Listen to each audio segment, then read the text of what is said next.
Deep in the heart of Central Texas is the Best of the Outdoors podcast. Brought to you by Texas Fish and Game Magazine, the voice of the Texas outdoor nation. I'm your humble host, Dustin Von Warnke, associate publisher here at Texas Fish and Game, among a lot of other roles that I play in the outdoor industry. So excited that you've taken the opportunity to download our show, stream it online, however you're listening. Thank you so much for doing so. Thank you for telling a friend. Thank you for giving us a 5-star rating on iTunes or whatever platform you found this on, and thank you so much again for tuning in and checking out our content. So, been wanting to have a show like this for a while. Number one, have not had a in-studio guest in probably over a year, and what I was gonna do is interview somebody local here in Texas, in my neck of the woods here in Central Texas, the hill country where I live, and basically then Mike Wenzel, who's the host of the Wild Hog Podcast, messaged me on Facebook. Him and I are buddies, and I listen to his podcast quite a bit. And he basically was like, hey, can I come meet you in Texas? And I'm like, yeah, sure. He was looking to come down here and possibly relocate down to Dallas or Austin or someplace like that, and in our neck of the woods. And of course, as a gracious host, I always love to have him. But I said, while you're here, only one requirement: you got to do a podcast with your buddy Dustin.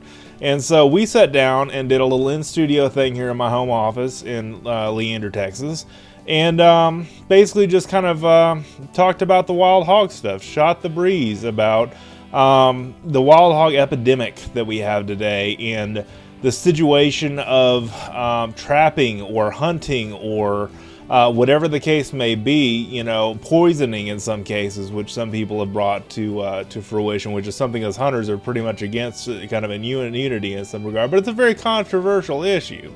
And that's what I like about doing this podcast, is because I'm not afraid to cover the controversial issues. I just don't want to get into a shooting match over it, and I could use another term for that, but I just don't want to get into a war, of people that are for it or against it. And I'm going to release this podcast as well on the Texas Hog Hunters Association's Facebook page. And I love you guys all, Scott Dover and the whole crew over there, great guys. They are one of the ones that are looking to do advocation for, I guess advocation is the right word, they're advocates for solving things in a natural way and not necessarily solving things with poison. And they've fought the warfarin thing big time. They fought the main poisoning debate and how that could have a half-life on other environmental species, and the bad things that could happen from the warfarin poisoning. And now that that's gone away, sodium nitrate's come along as a poisoning alternative, and just you listen to a lot of anti-hunters and animal activists, if you will, that talk about sterilization and stuff. And man, there are no easy answers here, guys. And so I just wanted to have a nice discussion about this and bring something to fruition that is definitely a big problem in Texas and beyond, all over the South, and starting to creep up north in areas that did not have any feral hog issues, have feral hog issues now. And we're talking millions and millions and millions of dollars of crop damage and other kind of issues there. And I'm trying to do my part. I'm in the process of trapping some hogs right now on the property that I deer hunt on, by a cemetery close to where I live, about 30 minutes away from where I live. So I've got a game camp set up there, and got a trap that I just had set out there today with my friend. And I'm gonna start trying to trap some and kind of eliminate some hogs that way, free range. And then obviously there's high fence hunting ranches that have hogs that are in an enclosed area that are patterned to feeders that you can obviously go shoot and get you some meat that way. Just a ton of different ways. There are farmers that that pay to have them eradicated. There are hunting ranches and stuff like that pay to that you pay to go hunt, and there's a whole debate on that. If the hogs are such a problem, why are people charging to go hunt them? And that's a whole nother debate. So, before I get it too far off in the weeds, I wanted to let you guys know I just came back from a fishing trip. This is the week before this podcast releases. It's Thursday evening that I'm recording this, and this podcast typically releases on Thursday, so it'll be the next Thursday that you hear this on. But I just came back from my buddy Larry Thompson with the Crosswater Outfitters in and Legacy Outfitters, two men's ministries, Christian men's ministries that we're a part of. And I'm part of Crosswaters, not Legacy, but I have spoken at Legacy events quite a bit. And basically, he took us out on a white bass and hybrid striper fishing adventure this afternoon. And we gave it the old college try. We caught, I think, 7 fish altogether, jigging slabs and just knocking it out of the park on doing some good, fishing work as far as, live bait for hybrids and then jigging slabs for whites, and really had a good time. So that's just what I've been up to in the outdoors lately. And then my little hog trapping adventure that I'm working on right now. Got 2 cellular game cameras going right now and kind of monitoring some trap areas. And just having a lot of fun in the outdoors, man. It's summer, it's hot. Try to get outdoors, in the heat, but before or after the heat of the day. I'm writing an article for the August issue about hunting with or fishing or doing any kind of outdoor activity and avoiding heat stroke or heat stress. And that's another important thing that I think needs to be discussed, because I learned in researching this article that I have for the August issue of the print and digital Texas Fish and Game magazine about things to avoid, things to look for in a person that may be experiencing heat stress or heat stroke, and some precautions to take, as well as some maneuvers and actions to take if you see that in a person, and what to do if you do see that in a person. So anyway, good information there. If you've not done so already, subscribe to Texas Fish and Game magazine. It is low cost. It's about $20 a year. You get the digital edition, you get the print edition mailed to your home or office, and you get our newsletters if you sign up at fishgame.com 3 days a week, Tuesday, Wednesday, Thursday. And got a lot of great information for you guys there. I'd love to have you guys as readers if you're the first time hearing this show, or if you are interested in learning more about Texas outdoors and beyond. We really have a great magazine. I think you'll really like it if you subscribe and read a few issues. So anyway, without further ado, I know I'm kind of dragging it on here, but I love you guys. I just want to thank you guys so much again for listening. If this is your first time, just hang on. It'll get better, I promise. No, I'm just kidding. This is a fun therapeutic way for me to express my creative abilities in the outdoor realm.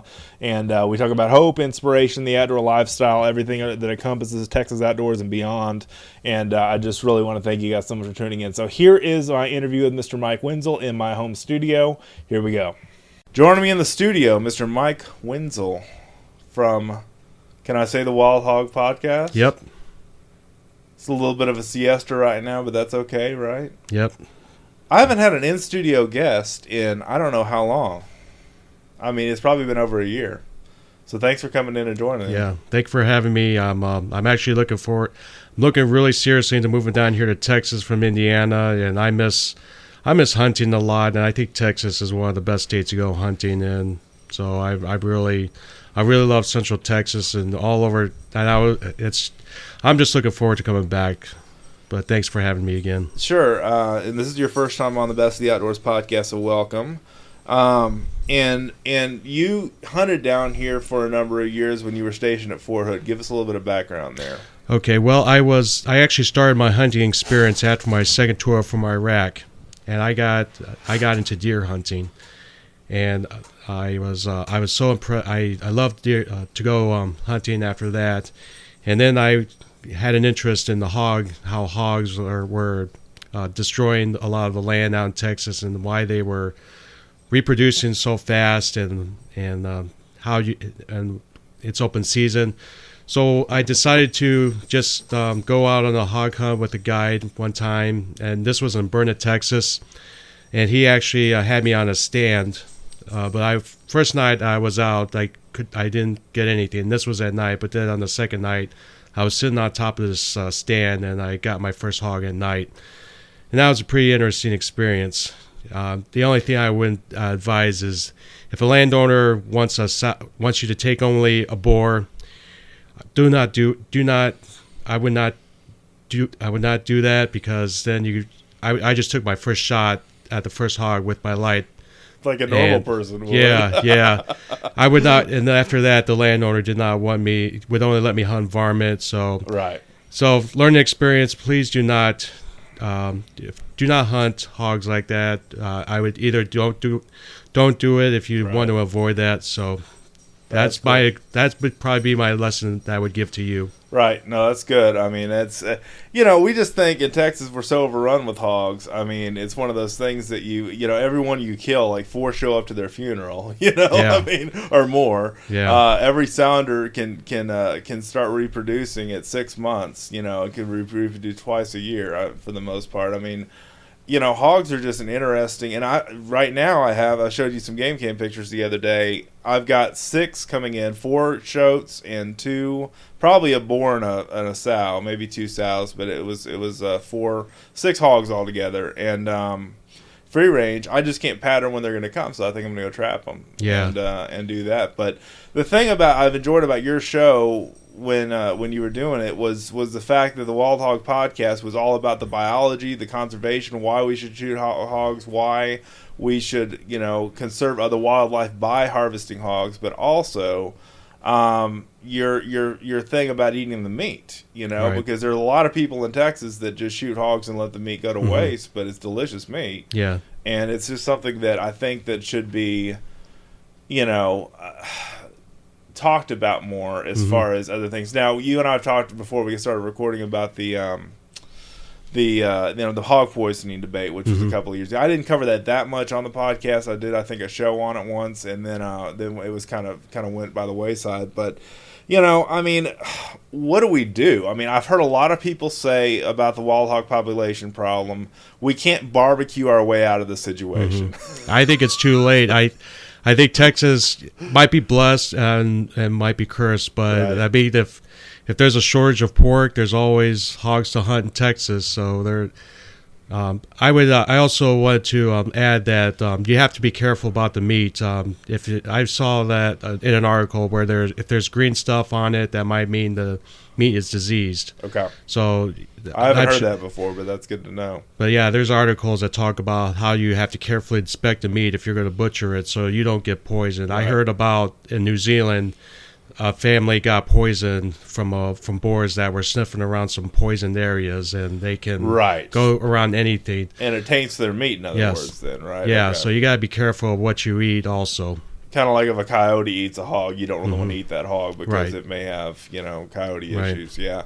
And that's the thing, that the warfarin deal was about poisoning hogs with the blue stuff, and it turns the meat blue. And I could just imagine somebody harvesting a hog, not knowing that, taking it to a family that didn't know any better. And then, of course, most people wouldn't eat blue meat. There's something wrong there. But the half-life of warfarin, the half-life of poison that you would poison the hogs, that's my main concern, is the environmental impact. And Chester Moore, our editor-in-chief of the magazine, was saying the same thing about, the half-life of whatever eats whatever dies, and then whatever eats whatever that kills, and then whatever eats whatever that kills. I mean, it's a whole it's a Pandora's box, in other words. You're right.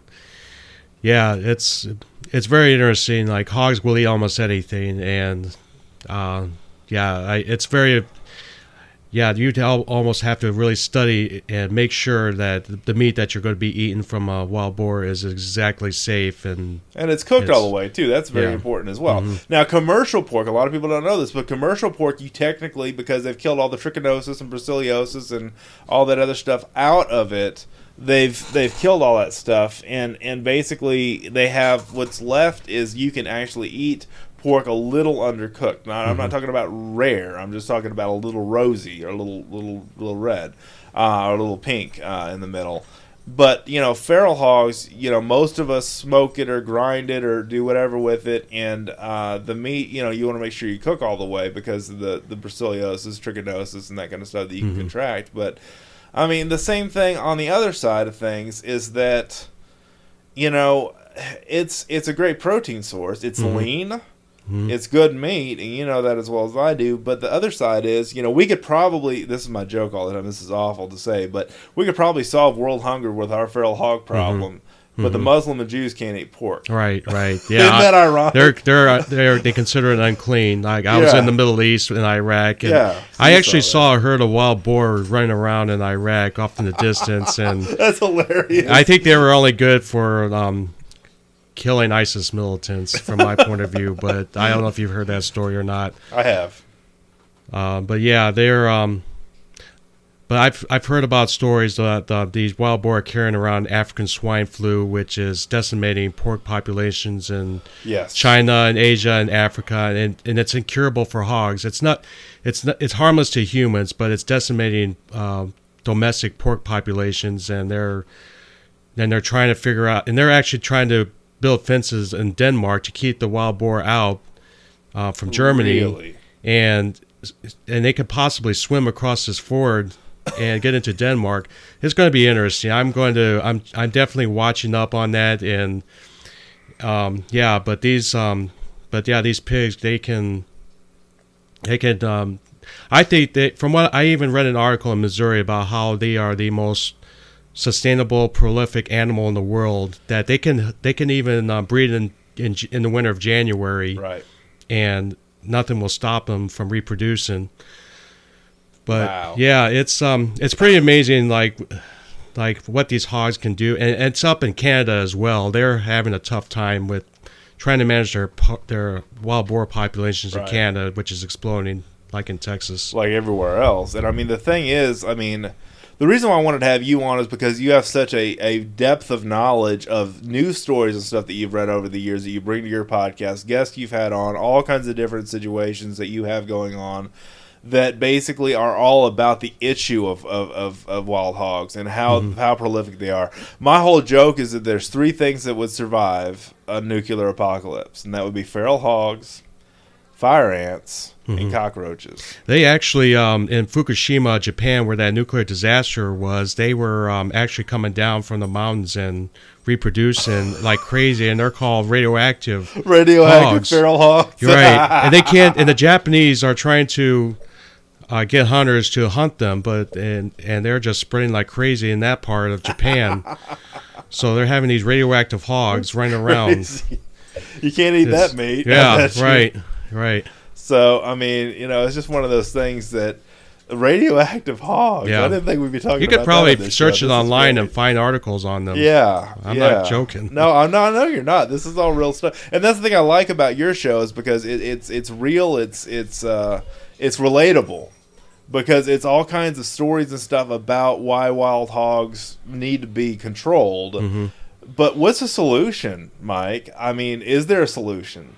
Is there a hand grenade that you throw from a helicopter? I mean, I seriously don't know. I mean, anything's just about legal for harvest these days. Well, obviously in Texas you can hunt helicopter. Yeah, helicopter hogs. So I mean, but I was telling you before we started recording, the Todd Huey, Lone Star Boars, and I wanted to bring up his YouTube channel. He's also on Carbon TV and a bunch of other places, but he's a former law enforcement guy. Just went to YouTube full time and doing the hog hunting full time, but he hunts with night vision and suppressors and has Silencer Shop and all kinds of other sponsors of our shows that have been on our show that he has basically doing on his show on his YouTube channel. And basically his whole deal is, one of the things they do is go out there and shoot hogs off of a UTV, a side-by-side UTV, rolling through there and keeping up with the hogs running beside them and shooting them.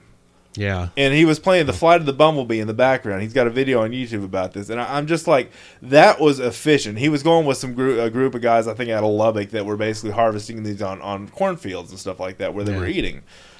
You talk about efficient. It's like a helicopter on the ground. Oh, yeah. I love to experience that type of hunt. When I plan on moving down here, I would love to connect with people who actually do that. And yeah, just do that kind of eradication. That's not even hunting at that point. And that's one thing Todd says in the beginning of all of his videos. This is not hunting. This is eradication. We have a problem here. And if we don't take care of the problem, and a lot of times the meat goes to dog food companies. It goes to people that, but his other joke is that, nothing ever really goes to waste in nature. And technically it doesn't, because, you've got other things that are going to eat that hog. But the thing when you get to the poisoning idea is what to do about the situation when you have hogs that poisoning them. If you've got half-life, you've got all the stuff I talked about earlier, But then you don't know, you can't do anything with them after that. Mm-hmm. And the nature that eats them is going to be poisoned too. So I don't think poisoning's the solution, but I think at the same time maybe what Oklahoma's doing right now is a bounty. Like they're doing a thing where if you well, I'm not sure exactly what they're doing, but basically one of the things that they propose doing in Texas and Oklahoma and all surrounding states, around here, is basically doing a bounty or some kind of a thing where you turn in a hogtail or something and get something. I mean, we've talked about that as a solution in Texas, but I don't even know. I mean, I think if you get a trap or something on your land, so you could trap and kill them. I just think there's better ways than poison. That's my whole point. Yeah. And it's a whole debate, and I don't want to get in a whole thing with it, but especially with the listeners of this show. But I mean, I think overall, I think we can unify in doing something together to manage the problem. Yeah, I'm sure that they're studying ways, and when they're trying to test the sodium nitrite on the hogs, and they're trying to determine how that might impact the environment. That might be an effective tool. I just love the fact that we can hunt hogs all year round, anytime during the night. Unlike in other states where if you want you can only hunt during certain times of the year for deer in the fall. But in Texas and mostly in the South, it's a great opportunity to practice your hunting skills all year round on feral hogs and just sharpen up those skills. Yeah, absolutely. Yeah, absolutely. And the thing is, I mean, it's a great pastime in the summer to come out there and do feral hog, eradication or hunting or whatever you want to call it. Basically, it's great target practice. I mean, a lot of guys, the problem I have with some hunters though is that a lot of times they do, this whole thought that I'm going to just test out my gun on a hog. And I'm like, a hog's a worthy target in and of itself. Don't just test out and make a bad shot. An animal's still an animal, and you want to pay that respect and do those ethics and that kind of stuff. But don't make it a big deal about, about I'm just going to go test out my gun and make sure it's on for deer season by killing a hog. And I guess there's two sides to that, because some people say, well, they need to be eradicated, so kill them any way you can. But the other side of that is pay some respect to that animal, too, because it's still an animal. Yeah, you got to have a proper firearm and bullet just to take down hogs, I believe, because they got these built-in shields in the front, and from what I've heard, some of them have actually gotten up after being shot because they're hot, they're fat. To me. Yeah. Their fat somehow clogs up their bullet wound, and they can come out and they can. But yeah, you need precise firearms for those kind of animals, but yeah, it's still a good. They're still good target animals to practice on for upcoming deer season or whatever game that you're going to be hunting. Right. You talk about that a lot in your show, and I think it's just very important to consider the fact that all the things you can do to eradicate the hogs still may not make a dent in the population. I mean, I don't know what the answer is, but the billions and millions of dollars that people, experience, at least the millions of dollars in Texas as far as agricultural loss and everything like that. I don't think, the thing that companies are coming out with now are these live traps that basically drop a corral trap on a group of hogs, pour a bag of corn in the middle, the hogs all come in, feed that one little area, drop a trap. That's efficient. And then some of those videos on Facebook, you ever watch some of those videos of the trap dropping on Facebook and the hogs in the middle, and they all run and start bouncing off the big fences? They're all trapped in. It's hilarious. Yeah, I read an article where in Missouri you can't hunt hogs on public land, but they trap them, and there's some landowners that are contesting that. They're saying that even though they claim that they're doing a great job of trapping large numbers of hogs, some of these landowners are saying they're not seeing that. They're really exploding in some areas. Yeah. But yeah, I don't think there might not be an easy solution for this hog problem that's going to be growing. But it's going to be interesting. I think more people should get into hunting. And there's been research and books out there that proven that hunting actually benefits the environment, but hog hunting it's variable because hogs are one of the smartest animals, and they can breed like crazy, like mice. And like it's rabbits, like kittens. Yeah. They reproduce like crazy. And I've talked about that before too. I've talked about that with Axis. I've talked about that with Audad, our exotics that we have here that reproduce like kittens. And there's nothing wrong with that. It's to the point of, nobody complains about, some people complain about the world of axis deer and how they're displacing whitetail and other native game, javelinas, that kind of stuff. How feral hogs are displacing javelinas, that kind of stuff. But the same thing is, I think that, hunting them and at least enjoying the outdoors with family and doing things like that are important around things that are beneficial to us as humans and to the environment. It's kind of like bow fishing we talked about in the last episode. Getting the carp and the buffalo and that kind of stuff that's sucking up all the bass eggs is good for the habitat overall. But some people still say, oh, but you're shooting fish. What if you shoot the wrong fish? And I'm just kind of like, yeah, but it's for the greater good. You know what I'm saying? I mean, it's not just for... I'm just going to go out and shoot whatever. You've got to identify the fish and that kind of stuff. And so anyway, I don't know where I'm going with that, but there you go. Going into fishing. No, my point really is, that it's for the greater good. Right. And hunting of any kind, however you do hunting for wild hogs, is for the greater good of the environment. And just like bow fishing is for, invasive species, hogs are definitely an invasive species. Right. And it goes without saying that, Chester Moore, our editor-in-chief, has talked about this on his articles before, has written about this on his articles. He calls it the Texas Hog Sanctuary, which are places like the National Forest and places like that you can't hunt hogs at night. Right. I was actually on the Missouri article I read that there's part of the year during deer season where hogs are not hunted or somehow not allowed to be hunted on these refuges, and it gives them time to breed and reproduce. Tell me how that makes sense. And so that's how they're possibly spreading around in some parts of Missouri where you can't hunt them or they're off limits, but they're given time to breed. So if you're going out to hunt them to prevent them from breeding or spreading around, that might be a reason why we should hunt them. Yeah, otherwise it's just like, that's why I was bringing up that point with Chester's article, because you made the point earlier about not being able to hunt them during certain times. Right. And if we want to get rid of the situation, if we want to get rid of the problem, or not really get rid of it, but manage it, and I think it's said that you've got to take a third of the population out of the gene pool to manage it even and stop it from growing. Well, that's not even happening. Yeah, I think it's 70% of the population. Yeah, it's crazy. Like, to really get it down. Yeah.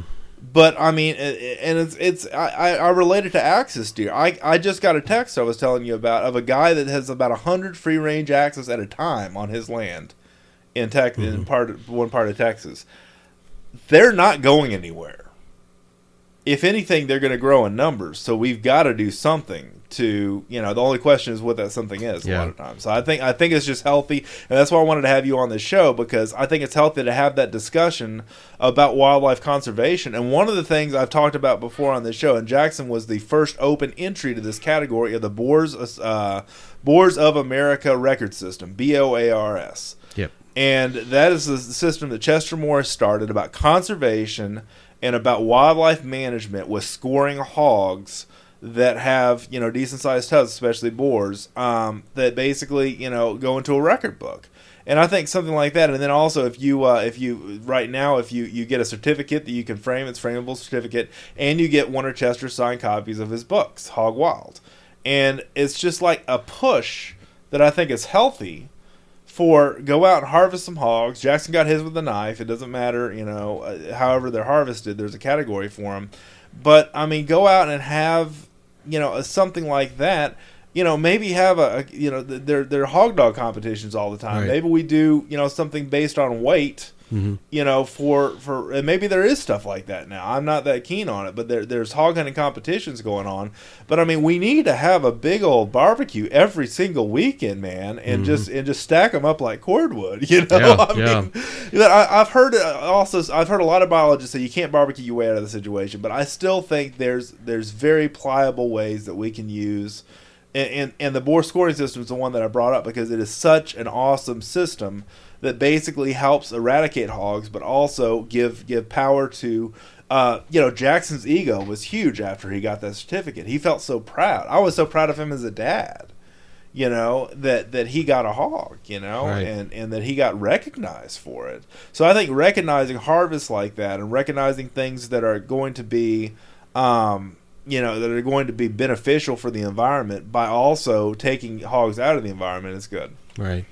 And there's some areas where you can't set up traps that you're probably going to have to use dogs in order to flush them out to keep them from staying in those areas and breeding. Right. And so that's another reason why I believe hunting would be another viable option in order to control their numbers from spreading around in certain areas. And I believe, I don't know where Chester got this from, but one of the things he talks about a lot with our sales meetings that we have with people is hogs have surpassed deer as far as harvest now. Mm-hmm. People have killed more, which is no surprise. But, I mean, the fact that you can hunt them year-round, you can hunt them during night. There's some states you can't hunt at night at all, like you were talking about. But, I mean, what are we stopping people for? I mean, in other states. In Texas, it's the Wild Wild West out here with hogs. But not in some of the refugee areas, that are off limits for hunters at night. Right. It may, if they start to see populations explode, we'll see what happens in Missouri if they really are going to be if their populations are going to be going down. Yep. But where I am in Indiana, they're starting to see hog populations start to pop up in certain areas. They're not going down there, right? I don't think so. No. They're going. I mean, they're continuing to be prolific, but like you were saying, prolific animal, survivability. Feral hogs, goats, and cats are what I understand can be the most. They can turn feral and they can survive the best feral. Yep. Feral hogs are the biggest problem because they're so prolific. Yep. And sows can start breeding 6 months. 6 months. Yeah. 6 months and twice a year. Yep. Yeah. So it's like an exponential problem that is going to be spreading in the years to come, and it's going to be an interesting solution or interesting situation that we're going to be faced with. But as far as we hunters are concerned, it's going to be a lot of fun hunting them, and for sure, and having the barbecue. And that's what I love about your podcast is it's all about the let's go out and get them guys. That's your call to action with just about every show was let's cook the meat and have a party. Let's eradicate, because it's a big deal, and that's why I honor you about having a podcast strictly dedicated to hog hunting. And I know you want to kind of get that restarted as far as having it more about hunting and stuff, but I mean, I think it's people like you that I love about what you're doing and what Chester's doing and people like you are doing is that you're advocating for a problem to be solved. Right.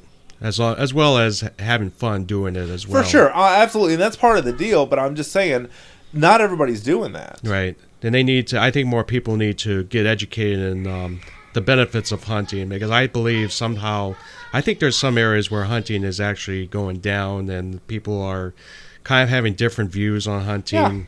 So we need to get more into educating people about how hunting can be fun and how it's beneficial to the environment. Right. And I mean, we were talking before the show started. People that believe in, that hunting is bad, let's say, anti-hunters are people that are just on the fence. The people that are anti-hunters, I know, probably cannot be swayed this way at all, but look at a country like a continent like Africa, not really the most prolific place in the world. Right. If it wasn't for hunting, it would be a lot worse. Mm-hmm. Because you feed the villagers with the meat you harvest, the money that's brought into that village, the conservation as far as the prolific nature of those animals. If there was no hunting or hunting was not there, everybody would knock down all the fences and kill everything, and there'd be nothing left, and they'd really starve. Right. I mean, that would be a big problem. But I'm just saying a lot of people don't look at that side of it. They go against SEI and DSC and HSC and all these other conservation organizations that are all about, Safari Club International and places like that are really looking to do anti-poaching legislation and that kind of stuff in Africa and those kind of things. Hunting is the reason why there's value on those animals' lives, and that's that way in Texas. I don't know if you're familiar with this because this happened back when you were around here. Oryx, Dama Gazelle, and Addax. Do you remember this with the exotic world? they were on the no-shoot list. They were on the endangered list in Texas. I don't know if it's the endangered list, but you couldn't hunt them without a permit, okay? And the thing is, Ted Nugent and other guys came out and basically advocated for, hey, hunting is the reason why these animals have value and why they're prolific in Texas to begin with. Yep. Hunting is the reason why there's value. And I've made that point on this show. I know a lot of you listeners that are listening to this have heard this before, but the thing is, I mean, that's the biggest thing that, and especially when you talk about Hunters for the Hungry or Hunters Harvest or places like that are taking the meat. I talked to a bow hunter the other day that had a program, I believe in Virginia or West Virginia. I want to have him on the podcast too, and he basically, had a lot of anti-hunters come out with them because they were in neighborhoods and parks and stuff like that doing urban hunting for deer control. Right. They didn't have hogs as bad, but I'm just making this point. And basically, what they said was, we're using the meat to feed people that are needy. You can't really fight against that. Right. So what I'm trying to do, I know anti-hunters typically don't listen to the show, but for the hunters that do, and for the fishermen and everybody else, all the outdoorsmen, that's the best ammo right there. That's the best medicine right there for people that are against hunting is how we use the meat. Now, there are some organizations, one of which I don't know if you've ever heard of Hogs for a Cause. They were just on the Mike Huckabee show. And basically they spread the gospel of Jesus Christ. They spread God's message through feral hogs. They take feral hogs from helicopters that are helicopter slaughtered, that are shot in the helicopter. Yep. They take them to a professional USDA processor. They process the meat into a little 1 pound. So their whole thing is spreading the gospel 1 pound at a time. Oh, wow. Yeah. What a great idea. Yeah. I mean, Dave Hain and those guys over there just do a great job. Christie and the whole gang over there at Hogs for a Cause. I mean, I've written about them in the magazine, but also I think drawing something like that is actually not just part of the solution, but part of the greater good. Right. And that's where I'm going with all this stuff. Like I was saying earlier, it's about the greater good of what you can do for your fellow man. And I think hunters are actually they contribute more to the environment financially. Absolutely. And some of these other anti-hunters hunting organizations don't do anything to help out with the environment. What's the last thing that an anti-hunting organization has done to benefit? Look at the hunting license sales. Look at the taxes that we pay on our hunting gear. Yep. I mean, all of our hunting gear we buy. The Pittman-Robinson Act, I think is what it's called. And all those taxes is excise taxes that are put into, different things. And most of the listeners of the show know that. But there's plenty of documentation and plenty of facts out there, I think, that can help us in our case of hunting, for hunting period. I think what you brought up is a great idea. Yeah, I know. I told you earlier about a book called The Politically Incorrect Guide to Hunting, or PIG. I'm going to check that out. Oh, it has the acronym is PIG. Okay. Yes, I know. I when I saw that, I was amazed. It has a drawing of a little pig right on the outer edge of the book.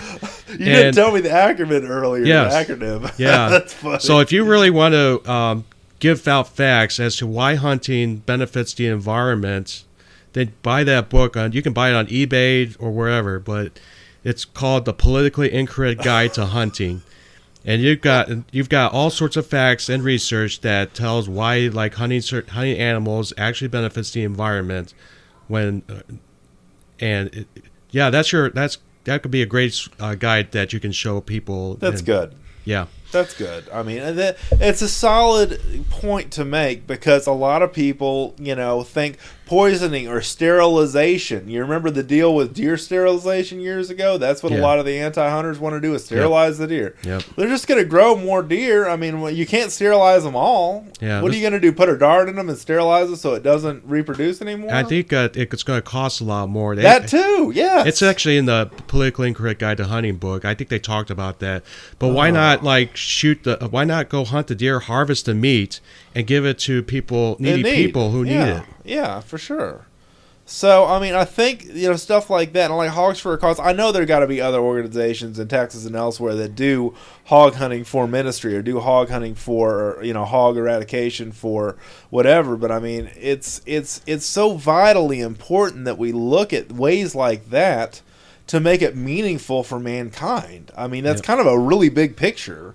But what Hogs for a Cause does is basically, and I think their website's like hogsforacause.org. I'll put it in the show notes. But what they do is a simple example of, you know, feeding people and spreading a message. Yep. With with it, and it's kind of like the saying I used to say when I hunted hogs a lot back in the day was we're taking nature's problem and making it into a tasty meal. You know? I mean, so there's nothing like nature's meal. It's more natural, no hormones, or any stuff. No any of that stuff. You make sure you cook it right and you're in good shape. And I mean, it just gets to me, man. I mean, it just gets to me. So I mean, that's the thing that I think that people need to realize is that, you know, there are other things you can do besides just letting that hog lay. There's places you can, you know, there need to be more places where you can donate them and stuff like that. That's the one thing I wish Hunters for the Hungry would do more of. Right. And then, you know, even though I love that organization and support them,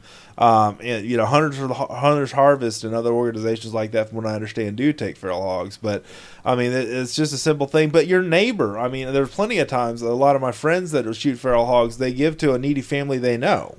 Yeah. In their circle of influence, you know, or whatever the case may be. I mean, there's places you can go with this, and you know, I sent you a picture the other day of a feral hog that we got trap caught that I split down the middle, butterfly style, you know, from long ways, and got two sides of meat to throw on the grill, and you know, and cook and slow cook. But I mean, it's really just about, you know, enjoying the outdoor lifestyle, but also trying to solve a problem or trying to do your part to solve the problem, whatever that is.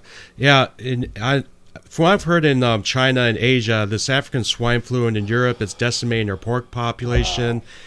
The price of pork might be going up because of the shortage of pork because of that. That's not here though, right? That's only in the African Asian continent, right? I believe so. Okay, I was just curious. You know more about that stuff than I do. Yeah. I don't follow the news as close as you do, but that's fascinating. Yeah, and so maybe there might be a big demand for wild boar in the future, like China or some of these other Asian. It's the number one protein choice around the world. That's interesting to know. Yeah, and so if they have a big demand for pork in that part of the world, maybe there might be maybe trapping them or hunting them to bring live to send them over to that part of the world where there's a huge demand for pork. It could be something to look into, and why we should be hunting and trapping these hogs, and maybe making an industry out of it or something. It's an idea that just came to my mind. Well, and to your point, there are buying stations in Texas that will take, I mean, and I think that the going rate was really low for a while, but as time's gone on, that you can still get some money as not a bounty, but you can get some money as a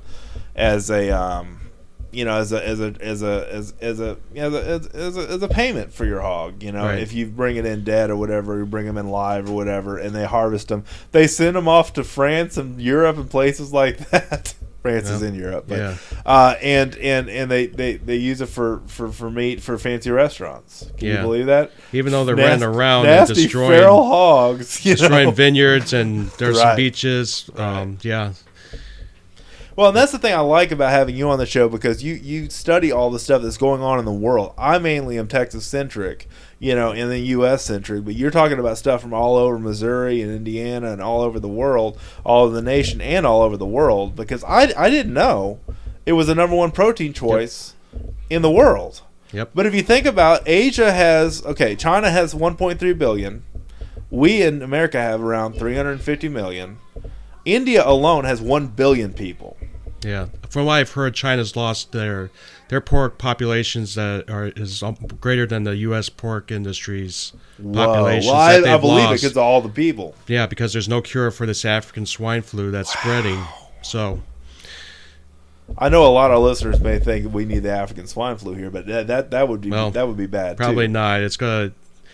Pork farmers would be freaking out. Yeah, because they get spread so much. Yeah, I think that's not a good deal at all. So we got to keep that off of our soil. But I mean, things like, I'm just thinking of solutions that we can use, you know, to eradicate, but also to turn that into meat, to turn that into something that's meaningful for people that are in need or elsewhere.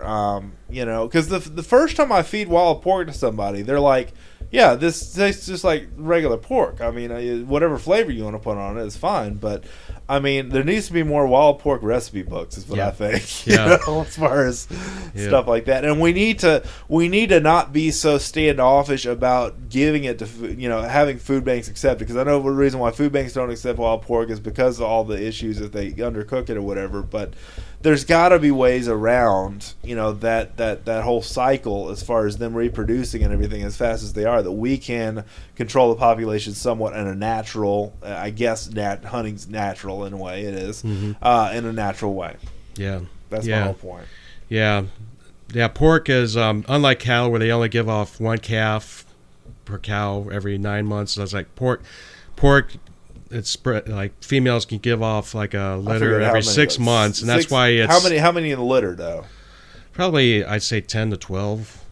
God, I don't know. Yeah, that's what I'm thinking. It's not sustainable, man. Yeah, well, that's why I think they're spreading so quickly, and that's why farmers like to use them as the number one protein choice to feed populations like China and all over Asia, where there's so many people that want protein. Right, that don't have meat or access to beef or anything like that. Right. I'm just saying, and I'm just going to say this on the show, we take for granted that we have ample protein sources in this world, in this country.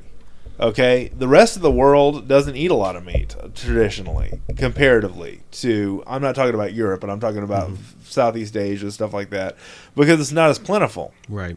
And the means to get that is not as much. They don't have the money that we have in America. So we take for granted a lot of things in Texas and in other places. And I just think we need to open up our eyes and see what the rest of the world is doing and see how we can manage this resource, if you want to call it that, and keep it.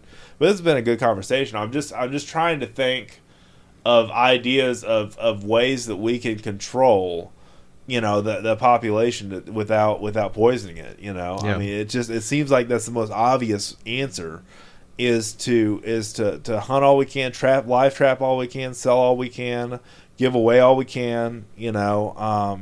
So there's my 2 cents on that. Yep. But I mean, and I'll have this podcast go in the Texas Hog Hunters Association group on Facebook. Here's the other thing I'm going to tell you, Mike, and I talked about this earlier. Some social media platforms, which may or may not include Facebook, are censoring hunting and live sale animals and trapping and all those things that have to do with live animals. Right. And I'm thinking that that's part of the problem and not the solution, especially when it comes to advocating for feral hogs. One of the better organizations out there is the Texas Hog Hunters Association. Are you a member? I forgot. Yes, I am. Okay, cool. I actually have a sticker on my truck. Good. I didn't look at the back of your truck yet. So, but that's an advocation advocation's even a word. Advocate organization for the management of this resource and that's getting out of control, and it's a camaraderie of guys that really care about the sport. And it's a really good organization. I met Scott Dover, the founder of that, and they were really, really proactive with the hog poisoning stuff. They spent money to go to Capitol Hill and not Capitol Hill, but Texas State Capitol, Austin, and do really a lot of advocating for not poisoning and then doing it more natural ways. Yep. Yeah, so. If some of these people who are anti-hunters, maybe if they see some of these hogs running around, and we can't take out as much of them away with this trapping, and they're going to possibly want, but who knows in the future? No, who knows? Yeah, absolutely. But I'm just saying that it makes sense that we have, ways and organizations like that help with the with the eradication, but also with the whole mindset of hunting is a helpful thing that helps the people eat. It helps people have fun in the outdoors and do healthy things in the outdoors. Okay, I've said on the show many times, kids that hunt and fish don't steal and deal. What I have the problem with is that some organizations or some I'm going to say this, some social media platforms are banning groups like a group on a social media platform like Texas Exotic Hunting Reloaded. That page got taken down It was 51,000 people, 51,000 hunters. Wow. And, you know, I know not every 51,000 is involved, but they had 51,000 people in that group. And that's just a small portion of the people that hunt in Texas. But, you know, censoring that kind of stuff. And so a lot of people are going to this new platform of MeWe, and I'm on there, and you can find me there. And, you know, but it's one of those things, you know, I do live animal sales, and that's one of the things. We don't sell hogs, but, I mean, we do exotics and other animals like that, access and audit and that kind of stuff. And basically, you know, that's starting to go away, too. Right. And it's just like, why would you censor something that's healthy for the environment? If you don't understand, because their concern in this social media platform I'm talking about, which I'm not going to mention any names, but, you know, their concern is the welfare of the animal, which I understand. I do understand. Yep. They're concerned about the welfare of that animal if it's bought, sold, traded, whatever the case may be. But what if you rehome or adopt something, which is completely legal now, and it's not kosher? It's not a good deal. It's not a good fit. How is that any better than banning live sale? Yeah, that's an interesting issue. I don't think I've ever came across that myself. I just don't think it's fair. Yeah. I just don't think it's fair at all. Because at the same time, I mean, you have the side of people that are wanting the welfare of the animal, which I care about animals. You see my animals here at the house. Okay, I love animals, but at the same time, I mean, you know, it's for the greater good of commerce, of people needing to stock their ranch, okay, or people needing to populate an area or whatever the case may be, because there's some people that buy the exotics for low fence, which is a whole nother debate. But, I mean, you know, don't discriminate, which is what's happening, against people that are just trying to do their thing and make a living. Yeah, yeah. There's nothing, I mean, if it's, look, Mike, if it's bad, if it is a negative thing, then that person needs to be, you know, arrested or whatever for doing that thing or whatever that's going to be bad for the environment or bad for whatever. There's animal abuse laws and all kinds of different things like that. And there are people that I've been, you know, not close to, but I've associated with in the past that get in trouble for livestock, you know, neglect and that kind of stuff. That's a whole other thing. Let the law handle that. Right. But don't stifle commerce just because.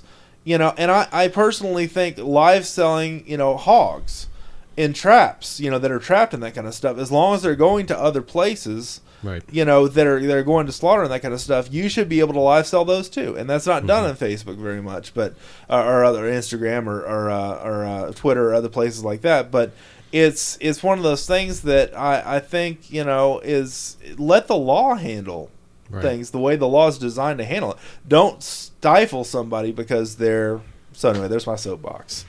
Yeah. Sorry, Mike. I didn't mean to talk your ear off. That's okay.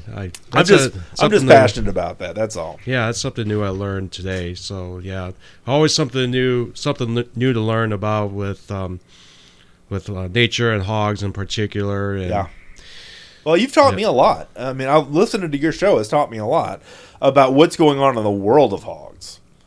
It's not just about what's going on in Texas. It's with the rest of the world, the African swine flu. I didn't know anything about that before. I've heard about it from your show, but anyway. Yeah. But that's good stuff. And I think overall, the more that we advocate for the eradication, but also the management is where I'm after on this. Yes. The conservation of other species because of the eradication of hogs.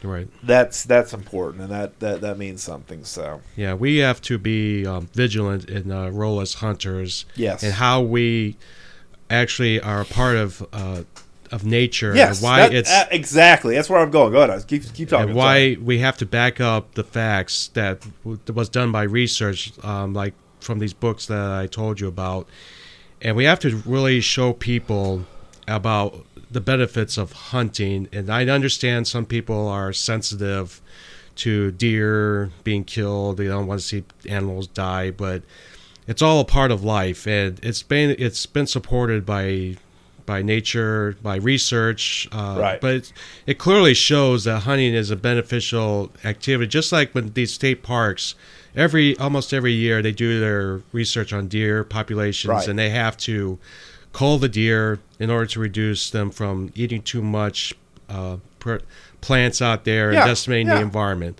Right. So hunting is a necessary tool to help control nature in particular, and it shows by the research from so many years. So don't ever be ashamed to tell anybody that you're a hunter, and if people think that you are cruel or something like that, you can always tell them that there's the research out there that backs up the benefits of hunting and why it actually benefits nature rather than doing nothing at all. Right. And if you have you have exotic meat, if you have white-tailed deer meat or anything like that, your food bank typically will gladly accept that. And when you make the point that it's not necessarily a hog that you can give to the food bank, because you can't, but feral hog, but I mean you can give away other meat that you're helping the greater good. I think that's hard to argue with. Yeah, you're feeding families who need protein. Right. So what greater good can you do that than helping feed other people? Not just that, but like Hunters for the Hungry, they work, and I work with DB Wild Game Processing and Taxidermy and Russ Game Place and other places that do processing and that are part of Hunters for the Hungry, and they feed nursing homes. Oh wow! Stuff like that rely on food banks to bring them in, stuff, and rely on that for protein. Right. And that being lean protein on top of that. So anyway, just to get off on another tangent. I kind of see meat prices might be going up because of the flooding in the Midwest. Yeah. It's killed off 1 million calves in Nebraska from what I've heard, and beef prices might be going up and pork prices. So it might be cheaper to hunt. Yeah, absolutely. That's why I believe, people might change their mind over time if they got to get a protein source, they'll have to turn to hunting. So there you have it. That might be that might be the solution there. So I mean, at the same time, whitetail deer, that kind of stuff. We have Texas Parks and Wildlife to do the biology to see, if we in our county here in Texas, in my county, Williamson County, we can harvest 5 deer. In our side of Williamson County where I'm at, in Burnett County where I hunt, 2 bucks, 3 does. But hogs, I mean, stack them up like cordwood, like my father-in-law says. Yep.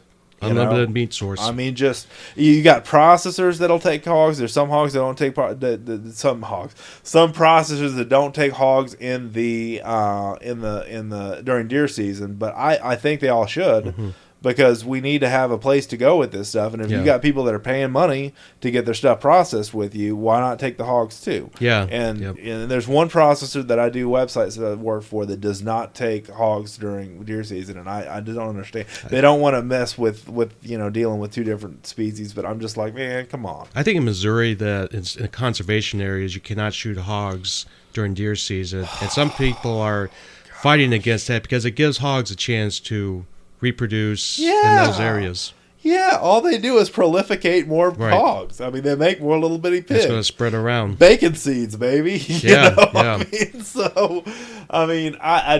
wanted to have a show like this for a while, dude. And I'm just so glad you visited Texas and came down here to see me. And this has just been a lot of fun. You've really enlightened me about a lot of stuff and what's going on in the world of hogs and feral hogs and that kind of stuff. And I sure appreciate you coming in. Yeah, I seriously really want to move down here to Texas. I feel it in my heart. I love Indiana, but there's not enough hunting up there to fuel my passion for hunting. And that's all we do here. I miss when I was stationed at Fort Hood. I somehow got a passion for hunting in Texas. So it could be the right time for me to move back down here to Texas and get my passion growing. Yes. I think you've got a calling to come down here, Mike. Yeah. Okay. Yeah. I think the universe is calling you to make a move. Yeah. So that's what I think. Right, but no, this has been great. Anything else to add before we close out? Well, there's a plethora of books. I believe on YouTube, but don't ever be ashamed to call yourself a hunter. That's good. Always connect with people who are into hunting as best as you can, and so we can form that network. And we should have a strong bond together and basically educate people gently on how hunting actually really benefits the environment. Because I believe education alone will probably be our only solution to keeping the spirit of hunting alive and going. Because from what I've heard, there have been some areas where hunting has been on the decline, and it's probably because of generations of people who have given up on hunting or somehow had something somebody told them about why hunting is wrong. Right. But we really got to be gentle be gentle with people and let them know about the facts and why hunting is really beneficial. Yep. So, but we got to really, especially getting young people and women involved. I think women are probably going to be getting more involved with hunting. Yeah, that's the future, too. I mean, if you get them involved, you got the whole family in a lot of cases. You got the kids and everything else if you get the wives involved, or just young women that don't have a family yet. And there's a bunch of them. Cellmark's got a gal that works with them. I forget her name right off the top of my head, but and Pulsar, and they've got gals that do stuff with them. And, I mean, just getting women in the outdoors is great. It's something I'm passionate about. And then, getting our kids in the outdoors. And it's a whole debate on Texas Hog Hunter Association Facebook page about, or Facebook group about, why do I have to pay to hunt hogs? And the thing is, you've got landowners that feed, they've got insurance, they've got other things like that. And I mean, there's a lot of reasons to justify why they need to charge something for it. But I'm going to say this again because it's a hog hunting podcast. There's a ranch out there that you can Google real easily just by typing in Texas wild hog hunting, all right, that will charge you by the pound to process the hog, to skin and quarter the hog after you kill it, and you think you're getting a good deal and you're really getting screwed. And they deal with a lot of people that are out of state. So whoever's listening to this, don't listen to me. You can contact me directly at Dustin's Projects or DustinsProjects.com or at Dustin's Projects, or find me at fishgame.com. You can ask me who this ranch is. I'm not going to say it on the air, but there are ranches like this that are out there to take your money, and that you kill giant hogs, but you pay through the nose for them. Yeah. And so beware of that kind of stuff. But I mean, whenever you're looking to do a day hunt for a hog, like you've done before, Mike, and like I've done, when you're looking to do eradication, where a farmer asks you to come and shoot as many hogs as you can shoot, I mean, just be respectful, be kind, make good shots, all that other stuff. But don't get screwed either in the process. So that's my other thing is don't buyer beware with some of this stuff, because not everybody out there has as good of a heart as you and I do. Yeah. So yeah, absolutely. Anyway, that's my there's me on my soapbox again. So anything else to add, Mike? We good? No, keep on hog hunting, and just keep on like learning about how hogs are impacting the U.S. in particular, around the world. But yeah, I have a Facebook page, Wild Hog Podcast. I put articles, I paste copy and paste articles on that I get alerts on. Sure. If you really want to know more about how they work, and I'm going to get my podcast up again. I had to take a little break from it. Sure, you're going right now. Or it's up right now as far as the past episodes and stuff are still up, right? Yeah, it's all up. I've had probably over 100 episodes on there, and I'm looking to put some more content on it. Fellow podcaster. Yeah. I haven't had too many fellow podcasters on this show, so this is good. Yeah. But no, good show, and I really enjoy listening to your show, because it's taught me so much about the aura, the whole mindset, the whole everything about how a hog thinks, what the biology is, how they reproduce, how they, just everything I've wanted to know about a hog I learned from your show. Yep. About how they affect other people in the world and that kind of thing. And so I think that's all beneficial. Yeah, it's probably the most controversial animal in the good point right now in this century, and it's only going to grow bigger. So it's going to be interesting if it's going to, if these animals are even going to be controlled. Yeah. Or if they're really going to spread like crazy, and then we're going to, who knows what will happen. So Right.